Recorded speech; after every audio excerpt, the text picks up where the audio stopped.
Dermatology ആൾക്കാർക്ക് ഏറ്റവും കൂടുതൽ ഇൻട്രസ്റ്റ് ഉള്ളൊരു ടോപ്പിക്കാണ്. അപ്പോൾ sir, can you explain what is dermatology? Dermatology എന്നാൽ സ്കിന്നിൻ്റെ ശാസ്ത്രം, സ്കിൻ അസുഖങ്ങളുടെയും ശാസ്ത്രത്തെ നമ്മൾ ഡെർമറ്റോളജി എന്ന് പറയുന്നു. Okay sir. സർ, സ്കിൻ ഒത്തിരി പ്രോബ്ലം ഉള്ളൊരു സംഭവമാണ് സ്കിൻ. സർ, എങ്ങനെയാണ് സർ നമ്മുടെ സ്കിന്നിനെ പ്രൊട്ടക്റ്റ് ചെയ്യില്ലെങ്കിൽ എന്തൊക്കെയാണ് സർ ടേക്ക് കെയർ ചെയ്യേണ്ട കാര്യങ്ങൾ സ്കിന്നിന് വേണ്ടി? സ്കിൻ എന്നാൽ ശരീരത്തിലെ ഏറ്റവും വലിയ അവയവം ഏതാണെന്ന് ചോദിച്ചാൽ സ്കിന്നാണ്. അപ്പോൾ ഏറ്റവും കൂടുതൽ എൻവയൺമെൻറ്റിനെതിരെ ആക്ട് ചെയ്യുന്നത് സ്കിന്നാണ്. അപ്പോൾ എൻവയൺമെൻറ്റിൻ്റെ എല്ലാ പൊല്യൂഷൻ, ഹാർഷ് എഫക്ട്സ് ഏറ്റവും ആദ്യം എഫക്റ്റ് ചെയ്യുന്നത് നമ്മുടെ സ്കിന്നിനെയാണ്. അപ്പോൾ അതുകൊണ്ട് തന്നെ ഒരു റെഗുലർ സ്കിൻ കെയർ വളരെയധികം ഇമ്പോർട്ടൻ്റ് ആണ്.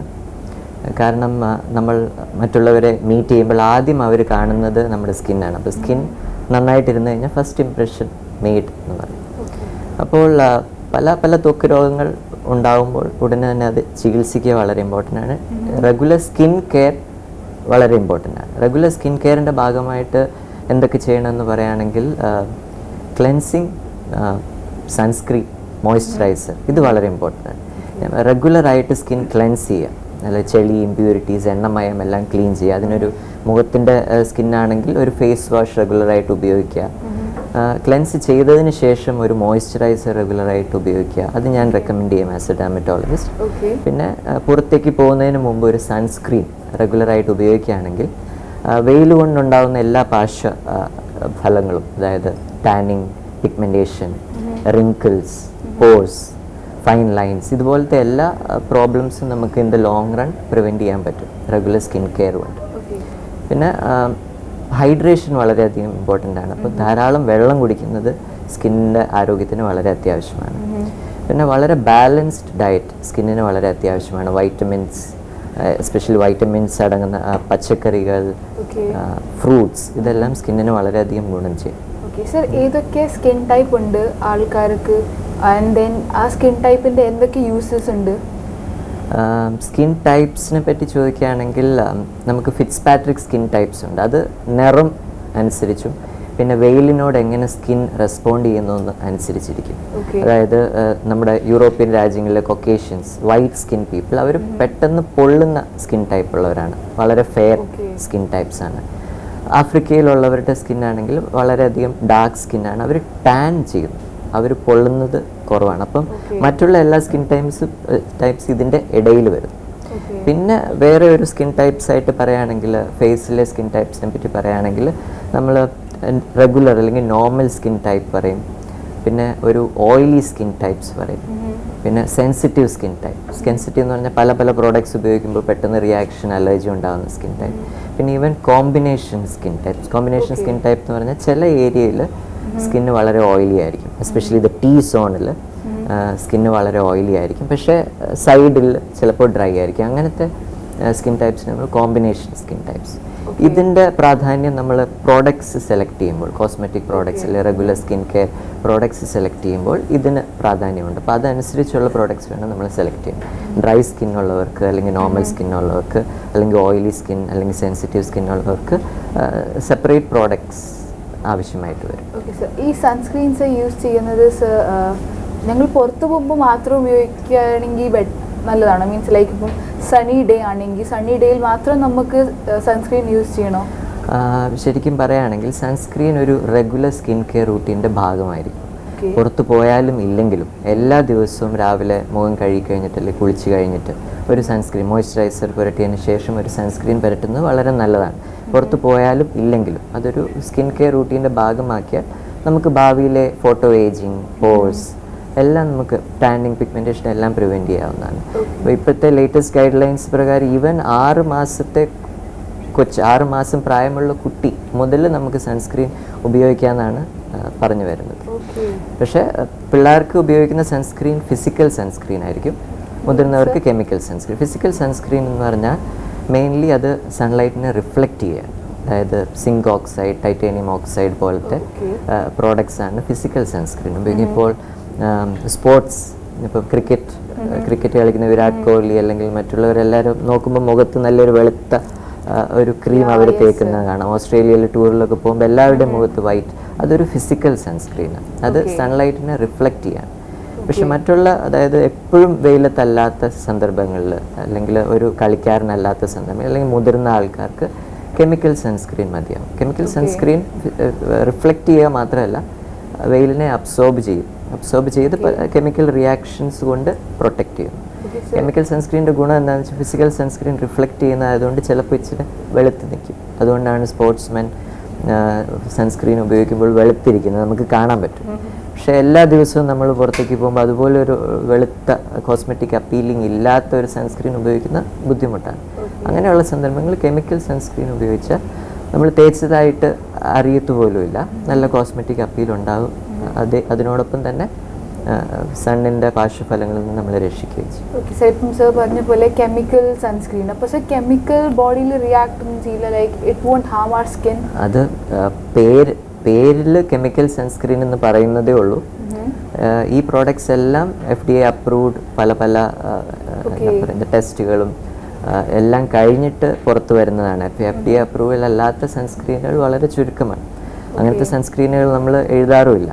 അപ്പോൾ ഇതിൻ്റെ സേഫ്റ്റിയെ പറ്റി പേടിക്കേണ്ട കാര്യമില്ല.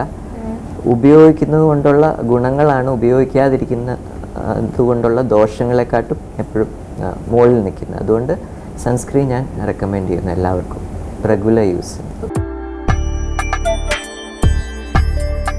ഈ സ്കിൻ ടേക്ക് കെയർ ചെയ്യാൻ വേണ്ടി നമുക്ക് എന്തൊക്കെ ചെയ്യണം പേഴ്സണൽ ലൈഫിൽ? ഞാൻ പറഞ്ഞതുപോലെ നല്ലൊരു ക്ലെൻസർ, മോയ്സ്ചറൈസിങ് സൺസ്ക്രീൻ റൂട്ടീൻ, നല്ലൊരു ഡയറ്റ്. എന്താണെന്ന് പറയാമോ? ക്ലെൻസർ എന്ന് പറഞ്ഞാൽ ബേസിക്കലി മുഖം കഴുകുന്ന lotion like face wash. Okay. അപ്പം പണ്ട് മുതലേ നമ്മൾ ഉപയോഗിക്കുന്ന സോപ്പാണ്. അപ്പോൾ സോപ്പ് ആൽക്കലൈനാണ്, നമ്മുടെ ഫുൾ സ്കിൻ അസിഡിക്കാണ്. പക്ഷെ മുഖത്തെ സ്കിന്ന് നമുക്ക് ഇച്ചിരിയും കൂടെ പ്രൊട്ടക്റ്റ് ചെയ്യേണ്ടതായിട്ടുള്ള സ്കിൻ ആയതുകൊണ്ട് കഴിയുന്നതും മുഖത്ത് ആൽക്കലൈൻ സോപ്പ് ഉപയോഗിക്കാതിരിക്കുക എന്നുള്ളതാണ് ഇപ്പോഴത്തെ ലേറ്റസ്റ്റ് ഗൈഡ് ലൈൻസ് പറയുന്നത്. ഇപ്പം നിലവിലുള്ള മാർക്കറ്റിലുള്ള മിക്ക ഫേസ് വാഷുകളും ക്ലെൻസേഴ്സും സ്കിൻ pH ഉണ്ടാക്കിയിരിക്കുന്നത്. അപ്പോൾ എന്നോട് ചോദിക്കുകയാണ് മുഖം കഴുകാൻ സോപ്പാണോ നല്ലത് ഫേസ് വാഷാണോ നല്ലതെന്ന് ചോദിച്ചാൽ ഞാൻ ഫേസ് വാഷുകളാണ് മുഖം കഴുകാൻ നല്ലതെന്ന് പറയും. പക്ഷേ ശരീരത്തിൽ അത്രയ്ക്കൊരു സെൻസിറ്റീവ് സ്കിൻ അല്ലാത്തതുകൊണ്ട് ഇച്ചിരിയും കൂടെ റഫർ, അത്രയ്ക്ക് സെൻസിറ്റീവ് സ്കിൻ അല്ലാത്തതുകൊണ്ട് സോപ്പ് ഉപയോഗിക്കാം ശരീരത്തിലെ ചെളിയും എണ്ണമയം കളയാൻ. പക്ഷെ മുഖത്ത് കഴിയുന്നതും ക്ലെൻസേഴ്സ് അല്ലെങ്കിൽ ഫേസ് വാഷ് ഉപയോഗിക്കുന്നതായിരിക്കും നല്ലത്. ആദ്യം ചോദിച്ച ക്വസ്റ്റൻ പേഴ്സണൽ ടേക്ക് കെയർ എന്തൊക്കെ ചെയ്യണം? ഇപ്പോൾ ക്ലിൻസിങ് പറഞ്ഞു.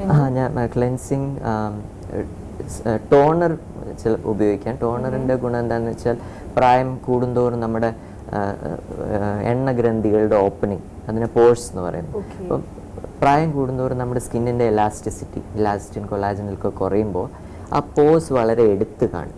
അപ്പം നമ്മുടെ പണ്ട് സ്മൂത്ത് ആയിരിക്കുന്ന സ്കിന്ന് വർഷങ്ങൾ കഴിയുന്നവർ നോക്കുമ്പോൾ കുത്തുകളും പോഴ്സ് വളരെ പ്രോമിനൻ്റ് ആയിട്ട് വരുന്നു. അപ്പോൾ അങ്ങനെയുള്ളവരുടെ സ്കിന്നിന് ഒരു ടോണർ റെഗുലർ ഉപയോഗിക്കുന്നതല്ല, at least once in a day. അപ്പോൾ ഫേസ് വാഷ് ചെയ്ത് കഴിഞ്ഞിട്ട് ഉടനെ കോട്ടണിൽ ഒരു ടോണർ എടുത്തിട്ട് അറ്റ്ലീസ്റ്റ് ഒരു സോണിൽ ടോണർ അപ്ലൈ ചെയ്ത് കഴിഞ്ഞാൽ അത് ആ പോഴ്സിനെ ഒന്ന് കോൺട്രാക്ട് ചെയ്യാൻ സഹായിക്കും. ആ പോഴ്സ് ഗ്രാജുവലി ഡെവലപ്പ് ചെയ്യുന്നത് പ്രിവെൻറ്റ് ചെയ്യാൻ സഹായിക്കും. T-zone ഈ ഏരിയ വരുന്നത്, അതായത് ഈ ഫോർഹെഡ്, നോസ്, പിന്നെ ജസ്റ്റ് അഡ്ജസൻറ്റ് ചീക്സ്, അത്ര ഏരിയ യൂഷ്വലി വളരെ ഓയിലി ആയിരിക്കും. ഓയിലി സ്കിൻ ടൈപ്സിന് വളരെ ഓയിലി ആയിരിക്കും. കോമ്പിനേഷൻ സ്കിൻ ടൈപ്പിൽ യൂഷ്വലി ആ ഏരിയ ഓയിലി ആയിരിക്കും. നോർമൽ ടു ഡ്രൈ സ്കിന്നിന് അത്രയ്ക്കൊരു പ്രോബ്ലം വരാറില്ല. സർ, ഇപ്പോൾ ഞാൻ നെക്സ്റ്റ് ചോദിക്കുന്നത് സർ ഹെയറിനെ പറ്റിയാണ്. ഹെയർ സർ എല്ലാവർക്കും ഒത്തിരി ഇമ്പോർട്ടൻ്റ് ആണ്.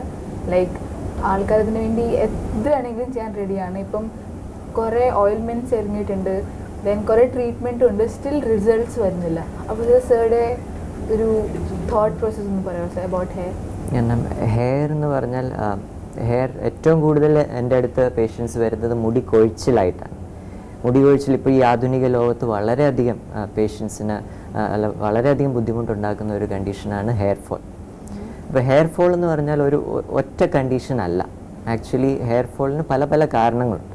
അപ്പോൾ ആദ്യമായിട്ട് ഹെയർ ഫോൾ എന്തുകൊണ്ട് വരുന്നു അത് കണ്ടുപിടിക്കുന്ന വളരെ അത്യാവശ്യമാണ്. അപ്പോൾ പലർക്കും ഉണ്ടാകുന്ന ഒരു ഡൗട്ട്, ആരാണ് ഹെയർ സ്പെഷ്യലിസ്റ്റ്? അവർക്ക് പെട്ടെന്നൊരു മുടി കൊഴിച്ചിലുണ്ടാകുന്ന ഷടേന്ന് മുടി വീട്ടിൽ മുഴുവൻ, തലവണയിൽ, ബെഡ്ഷീറ്റിൽ മുടി, കുളിക്കുമ്പോൾ ഷാമ്പു ചെയ്യുമ്പോഴത്തേക്കും ബാത്റൂമിൽ മുടി, ഭയങ്കര അധികം സ്ട്രെസ് അനുഭവിക്കുന്നു. പക്ഷേ അവർക്ക് അറിയത്തില്ല ആരാണ് ഹെയറിൻ്റെ സ്പെഷ്യലിസ്റ്റ് എന്ന്.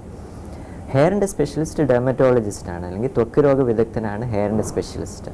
ആധികാരികമായിട്ട് ഏറ്റവും കൂടുതൽ മുടിയെപ്പറ്റിയും ഫിസിയോളജി, പത്തോളജി, ബയോകെമിസ്ട്രി എല്ലാം മുടിയെപ്പറ്റി പഠിക്കുകയും ഏറ്റവും കൂടുതൽ മുടിയെപ്പറ്റി പേഷ്യൻസിനെ കാണുകയും ചെയ്യുന്നത് സ്കിൻ സ്പെഷ്യലിസ്റ്റ്. അതുകൊണ്ട് skin specialist or dermatologist is the best trichologist എന്ന് ഞാൻ പറയും. അപ്പോൾ ഈ ബുദ്ധിമുട്ടുണ്ടാക്കുന്നത് എല്ലാവരും ട്രൈക്കോളജിസ്റ്റ് എന്ന് അന്വേഷിച്ച് പോകുന്നു. ഇപ്പോൾ ഓൺലൈനിൽ നമ്മൾ ട്രൈക്കോളജിസ്റ്റ് സെർച്ച് ചെയ്യുകയാണെങ്കിൽ യൂഷ്വലി ഒരു ബ്യൂട്ടീഷ്യൻ്റെ നമ്പർ ആയിരിക്കും കിട്ടുക. അപ്പം മിക്ക ബ്യൂട്ടീഷ്യൻസും ചിലപ്പോൾ അവർ ട്രൈക്കോളജിസ്റ്റ് എന്ന് അവർ എഴുതിയിരിക്കുന്നത് എന്തുകൊണ്ടാണെന്ന് വെച്ചാൽ അവരൊരു ചെറിയ കോഴ്സ് ട്രൈക്കോളജിയിൽ ചെയ്തിട്ടുണ്ടാവും. മിക്ക ട്രൈക്കോളജിയുടെ കോഴ്സും അത് UK നിന്നൊക്കെ അവർ ഹാൻഡ് ഔട്ട്സ് കൊടുത്തിട്ട് പഠിക്കുന്ന ഒരു കോഴ്സാണ്. അപ്പം അവർ പേഷ്യൻറ്റിനെ കാണാതെയാണ് ഒരു ട്രൈക്കോളജി ബിരുദം കയ്യിൽ കിട്ടുന്നത്. അങ്ങനെയുള്ള സന്ദർഭത്തിൽ അവർക്ക് ഒരിക്കലും എന്തുകൊണ്ടാണ് മുടി കൊഴിച്ചിൽ എന്ന് ഡയഗ്നോസ് ചെയ്യാനുള്ള എക്സ്പെർട്ടീസ് അവർക്കുണ്ടാകത്തില്ല. ഇപ്പോൾ ക്ലിനിക്കൽ എക്സാമിനേഷനും ഹിസ്റ്ററി മാത്രമല്ല, ഇപ്പം ഡെർമറ്റോളജിസ്റ്റിനെ സഹായിക്കാൻ ആധുനികമായ എക്യുപ്മെൻറ്റ്സ് ഉണ്ട്. ഇപ്പം കിംസിലാണെങ്കിലും ഞങ്ങൾക്ക് ഹെയർ ട്രൈക്കോസ്കോപ്പ് അല്ലെങ്കിൽ ഹെയർ മാഗ്നിഫൈങ് മൈക്രോസ്കോപ്പ് അവൈലബിൾ ആണ്.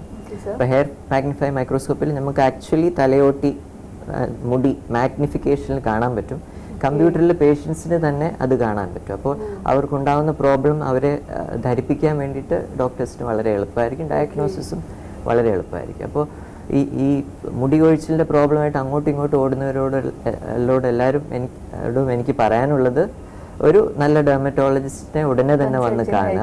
അപ്പോൾ ഡയഗ്നോസിസ് എന്താണെന്ന് കണ്ടുപിടിക്കുക, ട്രീറ്റ്മെൻറ്റ് അതനുസരിച്ച് ചെയ്യുക. കാരണം മിക്ക മുടി കൊഴിച്ചിലിൻ്റെയും ഡയഗ്നോസിസ് അനുസരിച്ച് ട്രീറ്റ്മെൻറ്റിന് മാറ്റം വരും.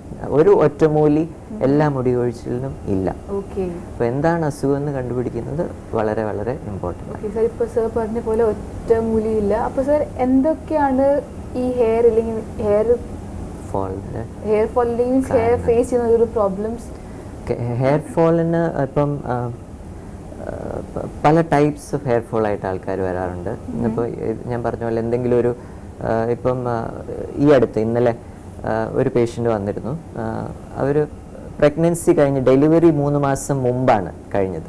അപ്പോൾ അവർ പറയുന്നു, പ്രഗ്നൻസി ടൈമിൽ എൻ്റെ മുടി വളരെയധികം തഴച്ചു വളർന്നു, ഇതിനു മുമ്പ് ഇല്ലാത്ത പോലത്തെ അത്രയ്ക്ക് നല്ല മുടി.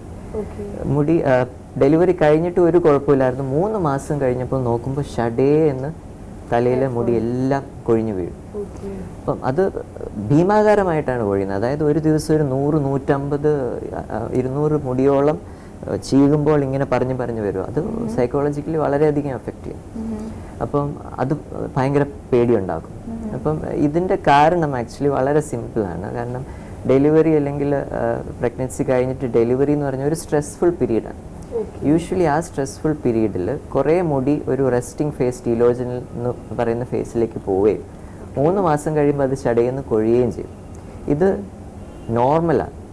അപ്പോൾ ഈ ഒരു കണ്ടീഷനായിട്ട് നമ്മൾ വേറെ ട്രൈക്കോളജിസ്റ്റിൻ്റെ അടുത്തൊക്കെ പോവുകയാണെങ്കിൽ ഇതൊരു നോർമൽ പ്രതിഭാസമാണെന്ന് പോലും അവർക്ക് അറിയത്തുണ്ടാവില്ല. അപ്പോൾ അവർ ആയിരക്കണക്കിന് 2000, 3000 റുപ്പീസിൻ്റെ ഒക്കെ പ്രോഡക്ട്സും ഷാമ്പൂവും എല്ലാം സപ്ലിമെൻറ്റ്സും എല്ലാം കൊടുത്ത് ഇവരുടെ ബില്ല് ഒരു എക്സ്പെൻസ് വളരെ 10,000-15,000 രൂപയുടെ എക്സ്പെൻഡിച്ചർ കൊടുക്കും. അപ്പം എന്നോട് ചോദിക്കുകയാണെങ്കിൽ ഇത് ജസ്റ്റ് വെയിറ്റ് ആൻഡ് വാച്ച് ചെയ്താൽ മാത്രം മതി. 3 മാസം തൊട്ട് 6 മാസം കൊണ്ട് ഈ കൊഴിച്ചിലെല്ലാം നിൽക്കും. നോർമൽ സൈക്ലിംഗ് ഡിഫക്റ്റ് നിന്നിട്ട് നോർമൽ ഗ്രോത്തിലേക്ക് വരുന്നതായിരിക്കും. അപ്പോൾ അങ്ങനത്തെ സിറ്റുവേഷൻസ് കണ്ടുപിടിക്കാൻ അത് ഒരു ഡെർമറ്റോളജിസ്റ്റിനെ പറ്റും നല്ലൊരു ഹിസ്റ്ററി ഉണ്ട്. ഇതൊരു ഉദാഹരണമായിട്ട് പറയുകയാണ്. ഇപ്പോൾ ഒരു സർജറി കഴിഞ്ഞ് കഴിഞ്ഞാൽ ഇതേ പ്രതിഭാസം ഒരു 3 മാസം കഴിയുമ്പോൾ മുടി കൊഴിയും. അല്ലെങ്കിൽ ആക്സിഡൻസ് എന്തെങ്കിലും ഉണ്ടെങ്കിൽ, അല്ലെങ്കിൽ മാനസികമായിട്ടുള്ള ഭയങ്കര അധികം സമ്മർദ്ദം, എന്തെങ്കിലും വീട്ടിലൊരു ഡെത്ത് സംഭവിക്കുകയാണ്, അല്ലെങ്കിൽ അപ്പോൾ അങ്ങനെ സിവിയർ മെൻ്റൽ അല്ലെങ്കിൽ ഫിസിക്കൽ സ്ട്രെസ്സിന് ശേഷം മുടി ഒരു 3 മാസം കഴിയുമ്പോൾ ഷടയെന്ന് കൊഴിഞ്ഞ് അത് യൂഷ്വലി സ്ട്രെസ്സേഴ്സ് കണ്ടിന്യൂസ് ആയിട്ട് നടക്കുകയാണെങ്കിൽ റിക്കവറി ചെയ്യത്തില്ല. അപ്പോൾ അത് ഡെർമറ്റോളജിസ്റ്റിൻ്റെ ജോലിയാണ് സ്ട്രെസ്സേഴ്സിനെ കണ്ടുപിടിക്കുക, കുറച്ച് ബ്ലഡ് ടെസ്റ്റ്